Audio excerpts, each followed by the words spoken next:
मतलब हम लोग दूसरे शब्दों में कह सकते हैं इन अनदर वर्ड का मतलब इन अनदर ANOTHER वर्ड्स। दूसरे शब्दों में मॉडल्स को कैसे डिफाइन करेंगे इंग्लिश ग्रामर का? तो modals in English grammar are auxiliary verb that express the necessity, possibility, permission, ability और obligation. They are used to modify the meaning of the main verb in a sentence. कह रहा है कि अगर कहीं models लग जाए तो यहां तक कि मीनिंग भी बदल देता है, किसका? सेंटेंस का अर्थ बदल देगा।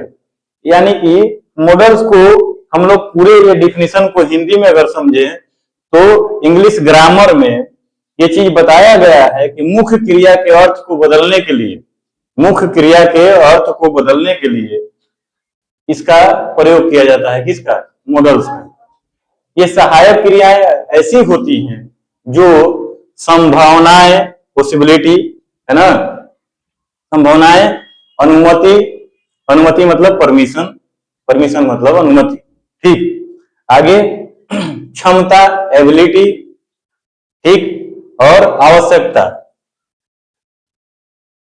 नेसेसिटी, और ऑब्लिगेशन। ऑब्लिगेशन का मतलब यहां इससे है कि आदर्श को व्यक्त करने के लिए इसका प्रयोग में लाया जाता है। मॉडल्स को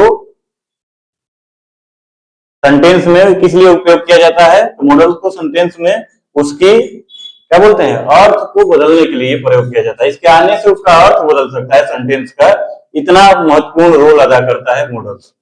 इसमें आते हैं कुछ मॉडल्स जो होते हैं कॉमन मॉडल्स होते हैं जिसका आए दिन हम लोग उपयोग करते हैं, और उसमें आता है, पहला लिखे हैं can, could, express, expresses the ability और परमिशन। कौन? कैन के लिए लिखा गया है और कुड के लिए।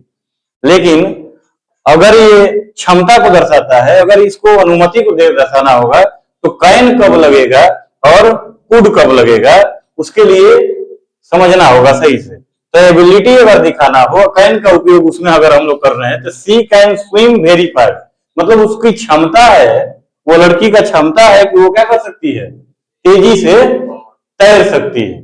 क्या कर सकती है? तेजी से। उसके अंदर कैपेबिलिटी है, मतलब वो मेहनत की है उसके लिए। तो जो क्षमता दर्शाना हो, एबिलिटी में क्षमता दर्शाने के लिए क्या करेंगे हम लोग? कैन का प्रयोग किया जाता है। आगे आते हैं परमिशन। कह रहा है you can leave early today, मतलब ये हुआ कि तुम आज जल्दी क्या कर सकते हो? जा सकते हो। इसका हिंदी क्या होगा? तुम आज जल्दी जा सकते हो। तो अनुमति दिया जा रहा है कि आप जल्दी जा सकते हैं। ऐसी स्थिति में कैन का प्रयोग देखने को मिलेगा आपको। आगे आते हैं कुड के बारे में। कुड ये पास्ट एबिलिटी, पास्ट एबिलिटी मतलब पास्ट एबिलिटी मतलब बीत गया, मतलब हमारे अंदर था लेकिन अब नहीं है। जब मैं लड़का था तो ज्यादा तेज दौड़ता था। ये हम कह रहे हैं, इसलिए कह रहे हैं कि मतलब अब लड़का नहीं रह गए हैं, ये मेरा पास्ट का बात है। ये पास्ट एबिलिटी और पास्ट रिक्वेस्ट को दर्शाता है। कौन? कुड। कुड का प्रयोग वहां देखने को मिलेगा जहां पर आपको पास्ट एबिलिटी होगा या फिर पास्ट रिक्वेस्ट दिख जाएगा तब। तो when I was younger I could run faster, जब मैं नौजवान था, यानी कि जब मैं छोटा था तो मैं जल्दी दौड़ सकता था। जब मैं छोटा था तो जल्दी दौड़ सकता था, ठीक। पोलाइट रिक्वेस्ट, पोलाइट रिक्वेस्ट का मतलब यह हुआ कि विनम्र अनुरोध करना, विनम्रता पूर्वक अनुरोध करना। तो उस स्थिति में हम लोग क्या कहते हैं? Could you help me with this, कह रहा है कि क्या तुम मेरी मदद कर सकते हो। इसका मतलब क्या हुआ कि क्या तुम मेरी मदद कर सकते हो। तो ऐसी स्थिति में हम लोग कैन और कुड का प्रयोग करते हैं। कब करते हैं? तो expresses the ability of the permission, ability जब दर्शाना हो, क्षमता दर्शाना हो या अनुमति लेना हो, तो ऐसी स्थिति में कैन भी दिख जाएगा आपको और कुड भी दिख जाएगा।